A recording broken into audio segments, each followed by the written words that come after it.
سوچ صحیح ہونی چاہیے، پردے سے کچھ نہیں ہوتا۔ دل پاک ہونا چاہیے، پردے سے کچھ نہیں ہوتا۔ بہت ساری خواتین یہ بات کہا کرتی ہیں۔ ان تمام خواتین سے میرا یہی سوال ہے، کیا آپ بتائیے حضرت فاطمہ رضی اللہ تعالیٰ عنہ کی سوچ صحیح نہیں تھی کہ ان کو پردے کے لیے کہا گیا؟ حضرت عائشہ رضی اللہ تعالیٰ عنہ کا دل پاک نہیں تھا کہ ان کو پردے کے لیے کہا گیا؟ حضرت زینب رضی اللہ تعالیٰ عنہ کا دل پاک نہیں تھا کہ ان کو پردے کے لیے کہا گیا؟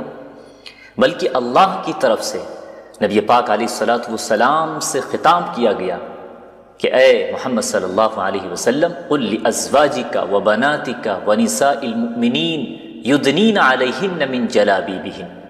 اے محمد صلی اللہ علیہ وسلم اپنی بیویوں سے، اپنی بیٹیوں سے اور تمام مومن عورتوں سے کہہ دیجئے کہ اپنے گریبان پر اوڑھنی ڈال لیا کریں، چادر ڈال لیا کریں، اپنے آپ کو پردے میں رکھا کریں۔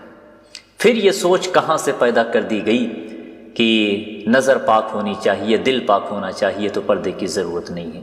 بلکہ یہ سوچ آپ کی بنائی گئی۔ کیا کبھی آپ نے یہ سوچا کہ ماڈرن کلچر نے فیشن کے نام پر آپ کو ٹائٹ لباس پہنا کر کے، آپ کو باریک لباس پہنا کر کے آپ کے جسم کی نمائش کی ہے اور لوگوں کی ہوس بھری نگاہوں کے حوالے آپ کو کر دیا ہے؟ لیکن اس کے برعکس اسلام پر آپ نظر ڈالیں تو اسلام نے آپ کو پردے میں رکھا ہے۔